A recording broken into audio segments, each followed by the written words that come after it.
नमस्कार, हेल्पलाइन में आप सभी का स्वागत है। आज हम बात करेंगे दवाइयों की साइड इफेक्ट के बारे में। अक्सर हम बिना डॉक्टरी सलाह के pain killers, sleeping pills, birth control pills जैसी दवाओं का सेवन कर लेते हैं। कई लोग तो कुछ दवाइयों के आदी भी हो जाते हैं, लेकिन इसके साइड इफेक्ट के बारे में हमें शायद ही पता है।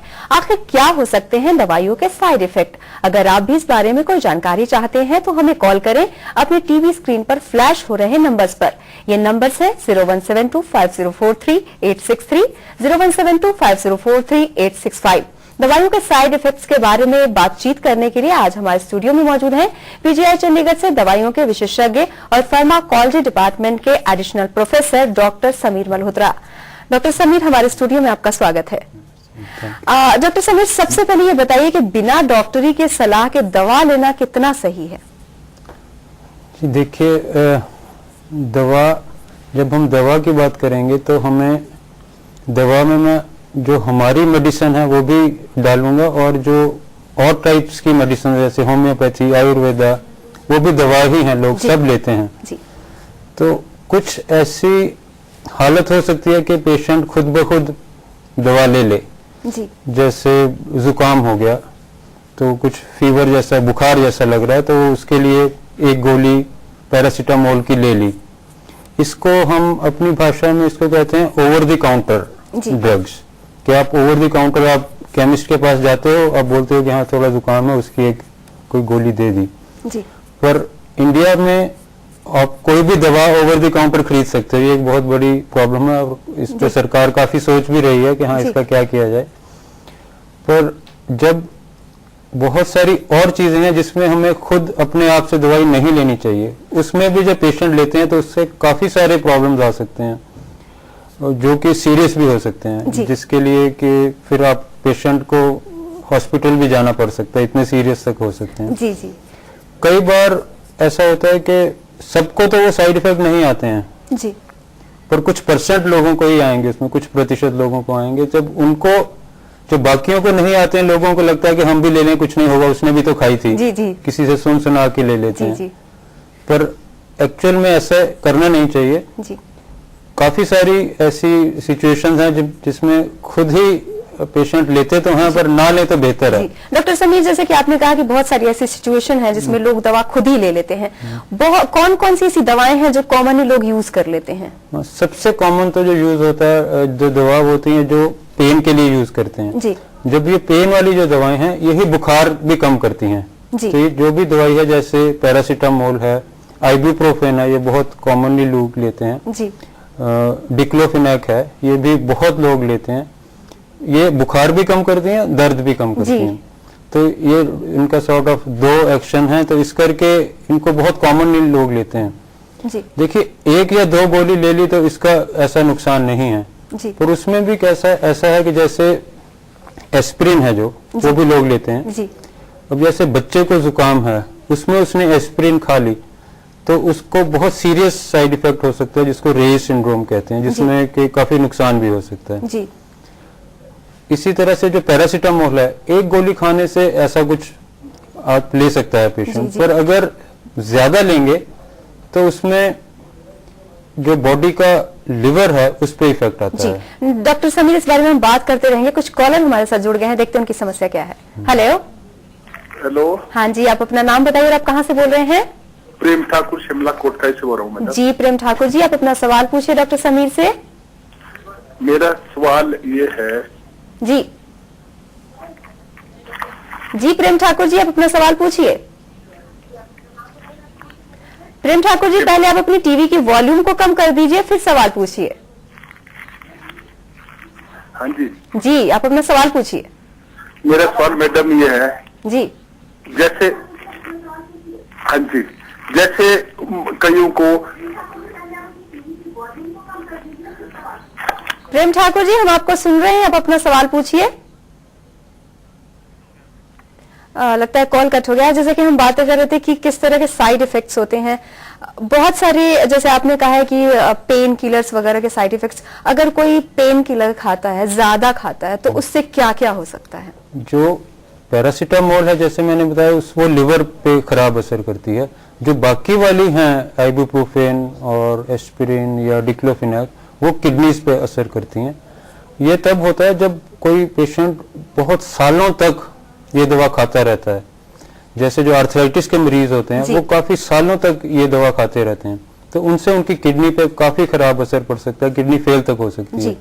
तो ये है कि क्योंकि पेन होती है तो पेन को रिलीव करने के लिए खाना भी जरूरी है। जैसे बहुत पुराने जमाने से लोग कहते हैं कि जो पॉइजन है जी वो भी थोड़े अमाउंट में दवा का काम करता है, जो जहर भी थोड़े अमाउंट में दवा का काम करता है, और दवा भी ज्यादा अगर खाएंगे तो वो पॉइजन का काम, जहर का काम करती है। जी। तो इसलिए सही मात्रा में, कितनी मात्रा में हम डोज में खाते हैं दवा, वो बहुत जरूरी है जी। कुछ भी ज्यादा खाएंगे तो उससे प्रॉब्लम आएगी। जी। और ये जो दिक्कत है, ये जो कह देते हैं कि हाँ जो हर्बल दवाई खाएंगे आप उससे नहीं आती, होम्योपैथी से नहीं आती, हर जो दवाई असर करेगी वो कुछ ना कुछ खराब असर भी करेगी जी। ऐसी आज तक कोई मेडिसिन नहीं बनी है जो इतनी एक बुलेट की तरह जाके किसी खास जगह पे लगे और कुछ ना हो। एक बार जो सिस्टम में दवा पहुंचती है तो बहुत सारी जगह पे असर करती है। जी डॉक्टर समीर, जैसा कि आपने कहा है कि ऐसा नहीं है कि सिर्फ एलोपैथी दवाई से ही साइड इफेक्ट्स होते हैं, इसका मतलब कि आयुर्वेद और होम्योपैथी की जो दवाएं हैं उससे भी साइड इफेक्ट्स हो सकते हैं, तो बिना डॉक्टरी सलाह के ऐसी दवाई नहीं लेनी चाहिए। अभी फिलहाल हमारे साथ कुछ कॉलर जुड़ गए हैं, देखते हैं उनकी समस्या क्या है। हेलो। हाँ जी, आप अपना नाम बताइए और आप कहाँ से बोल रहे हैं? मैं रमेश वर्मा बोल रहा हूँ जी, शिमला से। जी वर्मा जी, आप अपना सवाल पूछिए।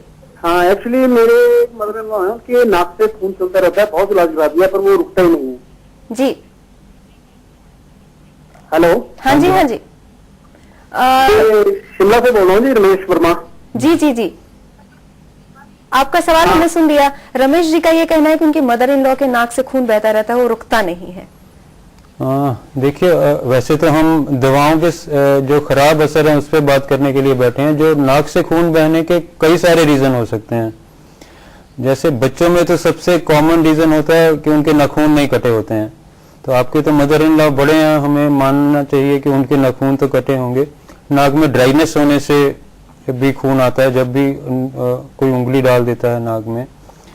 कई बार जो बीपी जिन पेशेंट्स का हाई होता है उनके भी नाक से खून आ सकता है। तो बड़ी एज में तो कहीं से भी ब्लड आना, इसका मतलब है कि आपको जाके जांच करवानी पड़ेगी। जी डॉक्टर, जैसे कि हम दवाओं के साइड इफेक्ट के बारे में बात कर रहे हैं, अभी हमने बात की कि पेन किलर्स ज्यादा नहीं लेना चाहिए और बिना डॉक्टरी सलाह के नहीं लेना चाहिए। ऐसी बहुत सी ऐसी दवाएं हैं जो भी लोग बिना डॉक्टरी सलाह के लेते हैं, जैसे मोटापा ज्यादा आ जाता है तो उस वजह से वेट लूज करने के लिए लोग इस तरह की दवा लेते हैं। जैसे बहुत सारे एड्स आते हैं, डॉक्टर से बिना पूछे वो एड को देखकर प्रभावित हो जाते हैं और उस तरह की दवा लेते हैं। तो वो कितना सही है? क्या उसे लेने से कोई साइड इफेक्ट होता है? जी देखिए, ये तो बहुत जरूरी आपने पूछा है, क्योंकि मोटापे की दवाई बहुत ही कम चांस है कि कोई डॉक्टर प्रिस्क्राइब करेगा। ये तो सब लोग ऐसे ही खाते हैं एड्स वगैरह देख के जी। क्योंकि डॉक्टर इनको इसलिए प्रिस्क्राइब नहीं करते हैं क्योंकि इनके काफी सीरियस साइड इफेक्ट्स हैं। इससे बीपी बहुत बढ़ सकता है, स्ट्रोक तक हो सकता है, हार्ट में प्रॉब्लम आ सकती है।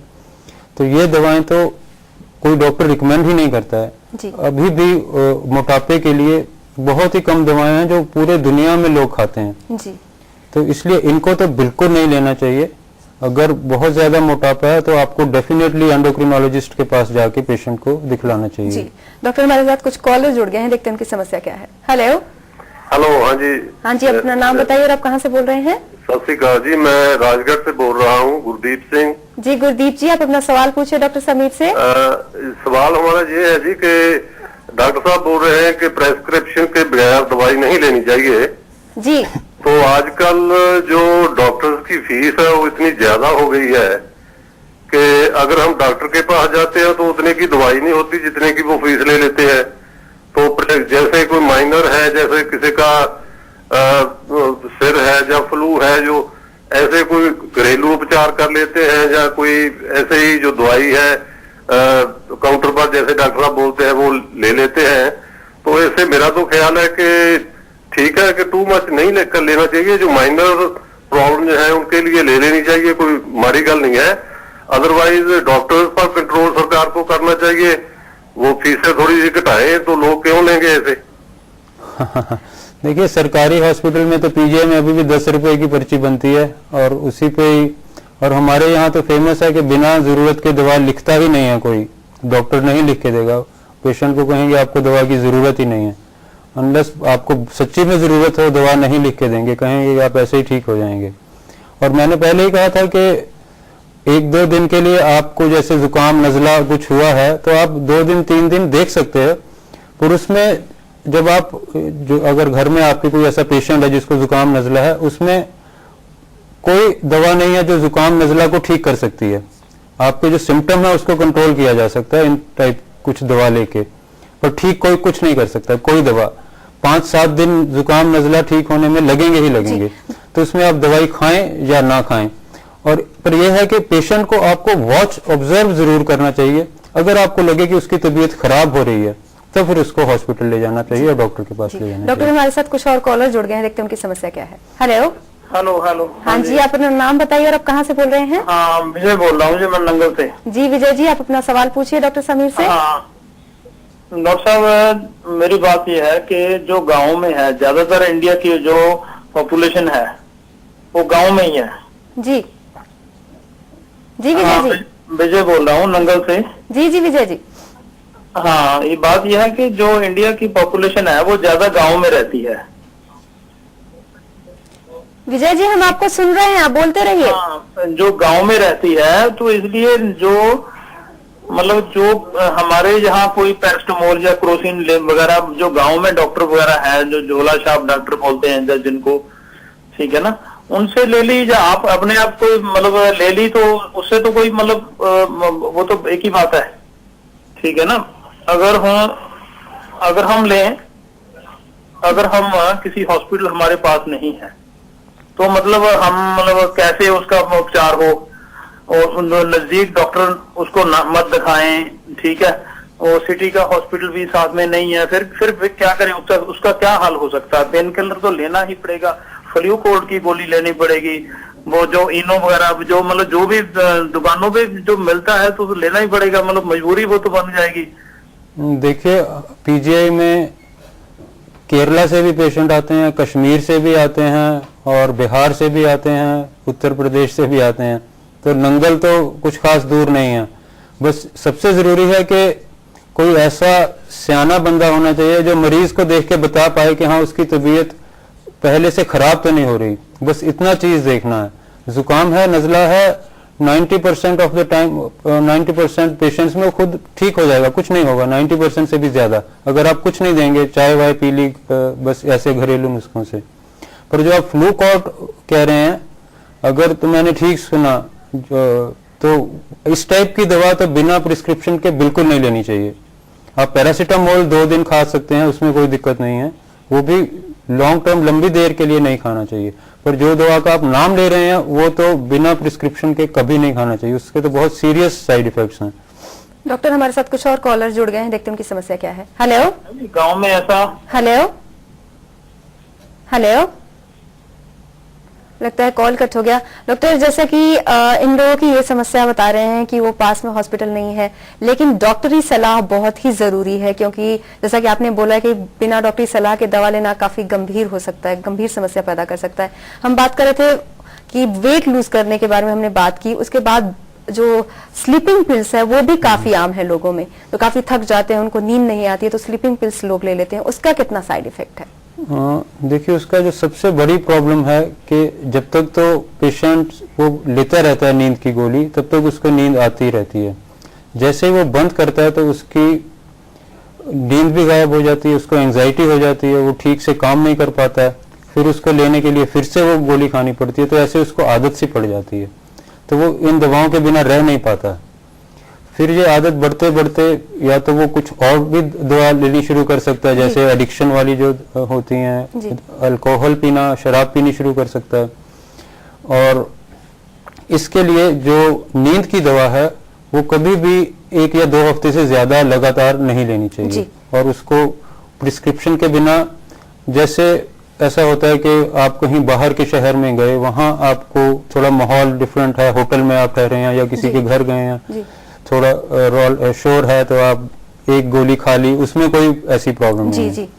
पर लंबे देर तक नहीं जी, खाना चाहिए। डॉक्टर ये हमारे- मैसेज मैं क्लियरली देना जी चाहूंगा। जी डॉक्टर, हमारे साथ कुछ और कॉलर जुड़ गए हैं, देखते हैं उनकी समस्या क्या है। हेलो।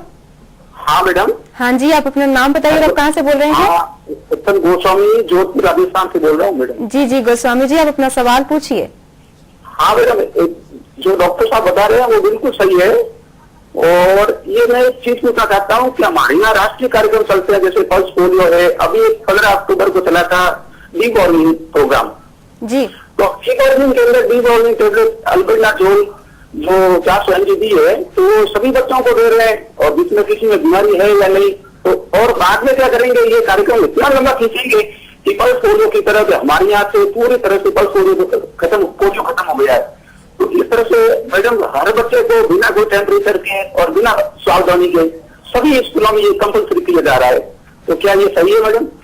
छोटे छोटे बच्चे जो 4-5 साल के हैं, 6 साल के हैं, इनको और सभी को। देखिए, ये तो जो वहाँ लोकल हैं वो बता सकते हैं कि उस एरिया में जो पेट में कीड़े हैं वो कितने % बच्चों के पेट में कीड़े हैं। ये कोई सर्वे हुआ होगा जिससे कि उन्होंने देखा होगा कि हाँ काफी बच्चों के पेट में कीड़े हैं। और क्योंकि बच्चे इतना हाइजीन का ध्यान नहीं रखते हैं तो एक दूसरे से भी इन्फेक्शन लग सकती है। तो इसलिए अगर लोकली उन्होंने देखा है कि हाँ काफी बच्चों में है और सबको दे दिया जाए तो इसमें कोई नुकसान नहीं है। हालांकि इसमें कुछ साइड इफेक्ट्स, एल्बेंडाजोल जो बता रहे हैं उसमें साइड इफेक्ट्स बच्चों को भी हुए, कुछ वॉमिटिंग वगैरह हो गई थी। पर उसी तरह से पल्स पोलियो के का फायदा ही हुआ है। पोलियो के केसेस तो ऑलमोस्ट 0 हो गए हैं, बहुत ही कम, क्योंकि वो सबको यूनिवर्सली इम्यूनाइज कर दिया गया। जी जी। तो डॉक्टर समीर, हमारी बातचीत जारी रहेगी कि बिना डॉक्टरी सलाह के दवा नहीं लेनी चाहिए इस पर।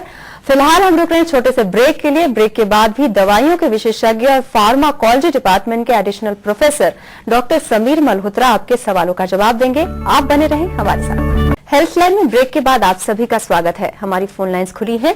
बिना डॉक्टरी सलाह की ली गई दवाइयों का कितना असर हो सकता है स्वास्थ्य पर, इस बारे में हमारी बातचीत जारी है। और अगर आप भी इस बारे में कोई जानकारी चाहते हैं तो हमें कॉल करें 01725043863, 01725043865 पर।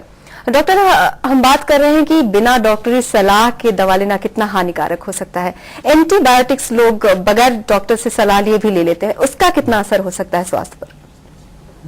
ये बहुत बढ़िया आपने पूछा, क्योंकि एंटीबायोटिक्स ऐसी दवा हैं जो बहुत ही ज्यादा लोग खाते हैं और उसमें 90% ऑफ द टाइम उसकी जरूरत नहीं होती है। जो जिस चीज के लिए लोग खाते हैं, जैसे जुकाम हो गया, बहुत सी ऐसी जो बीमारियां हैं वो वायरसेस से होती हैं। जी। और जो एंटीबायोटिक्स हैं वो वायरस के अगेंस्ट काम ही नहीं करते हैं। जी तो उनका खाना एकदम जरूरी नहीं है। जी। और जब बैक्टीरियल इन्फेक्शन हो जाए तब उसको खाना जरूरी है। और ये जो इस चीज में डिफरेंस पता करना कि अभी वायरल इन्फेक्शन है कब वो बैक्टीरियल बन गया, ये आम लोगों की समझ में नहीं आ पाएगा। डॉक्टर, इस बारे में बात करेंगे। कुछ कॉलर हमारे साथ जुड़े हैं, देखते हैं उनकी समस्या क्या है। हेलो। हेलो, हाँ जी, आप अपना नाम बताइए और आप कहाँ से बोल रहे हैं? नमस्कार, मैं रतन बोल रहा हूँ दिल्ली से। जी जी, आप अपना सवाल पूछिए रतन जी। सर, मैं एक मतलब शराब बहुत पिया करता था कभी, जी और उसके पश्चात मेरा इलाज हुआ चंडीगढ़ के एएनएम से रिटायर्ड मिस्टर चटर्जी, फरीदाबाद में उनके ये रेड क्रॉस की तरफ से उनका वो था हॉस्पिटल। जी जी। और मुझे इन्होंने, मैं जब छोड़ा तो उन्होंने भिगोरा 50% की मुझको वो सलाह दी, 1 टेबलेट इन ए वीक। उसके बाद मेरी ये सिर के बाल और बॉडी के बाल सारे चले गए हैं। क्या अब इनका इलाज हो सकता है सर? कौन सी टैबलेट दी आपको, नाम जरा फिर से बताइए। मैं भिगोरा 50% लिया करता था सर। हाँ जी, भिगोरा टू गेट मतलब extra to get energy. Okay. और उसके बाद क्या हुआ? ये एलोपेशिया जैसा हो गया है, पूरे बॉडी के मतलब बाल चले गए हैं। क्या आप दवाई खाना बंद करें? अब ऐसे तो मैं नहीं बता सकता हूँ कि आप दवाई खाना, आपको किसी डॉक्टर ने ही दवा शुरू की है ना? सर, ये आपके पीजीआई चंडीगढ़ के रिटायर होने के बाद फरीदाबाद में उनका वो डिस्पेंसरी का गवर्नमेंट एजेंट थी वो रेड क्रॉस की तरफ से। क्योंकि एक तो आपकी जो दवा है उसका नाम मुझे समझ नहीं आ रहा, इसलिए आपको उन्हीं से बात करनी पड़ेगी कि दवा शुरू करें, अभी बंद करें या नहीं करें। जी रतन जी, आपका कॉल करने के लिए धन्यवाद। डॉक्टर, जैसे कि एंटीबायोटिक्स के बारे में हम बात कर रहे थे, एक तो एंटीबायोटिक्स लोग ज्यादा लेते हैं और कफ सिरप भी ज्यादा लेते हैं, तो इन दोनों का क्या स्वास्थ्य पर असर पड़ सकता है? देखिए, एंटीबायोटिक्स तो हमने कुछ बात की थी कि उसकी जरूरत नहीं होती है, और उसका नुकसान ये होता है कि उनके बॉडी, जैसे क्या होता है, किसी को बुखार हुआ, सबसे पहली चीज वो करता है एंटीबायोटिक शुरू कर देता है अपने आप जाके जी। फिर बुखार अगर 2-3 दिन में ठीक नहीं हुआ तो दूसरी एंटीबायोटिक ऐड कर देते हैं लोग, नहीं खत्म हुआ तीसरी ऐड कर दी। तब तो क्या होता है कि एंटीबायोटिक खुद, इसका साइड इफेक्ट है फीवर, एंटीबायोटिक खाने से फीवर हो जाता है। जी जी। तो फिर आप दवा खाते रहते हैं, फीवर जाता नहीं। जब वो पीजीआई आता है, पीजीआई में डॉक्टर उसको कहते हैं सारी दवा बंद कर दो, वो बंद कर देते हैं, फीवर ठीक हो जाता है जी। क्योंकि जो भी इन्फेक्शन थी उसको बीमारी, वो अपने आप ठीक होगी इतने दिन में। जी। वो बुखार जो हो रहा था फीवर करके, उसके एंटीबायोटिक करके हो रहा जी था। जी जी। डॉक्टर समीर, आप हमारे स्टूडियो में आए, दवाइयों के साइड इफेक्ट के बारे में बातचीत की, आपका बहुत बहुत धन्यवाद। तो ये था दवाइयों के साइड इफेक्ट से संबंधित आज का हेल्थलाइन। कैसा लगा आपको हमारा ये कार्यक्रम? हमें जरूर लिखें। हमसे संपर्क करने के लिए हमारे ईमेल आईडी नोट करें, healthline@dayandnightnews.com पर। फिलहाल हेल्थलाइन में बस इतना ही, तब तक के लिए नमस्कार।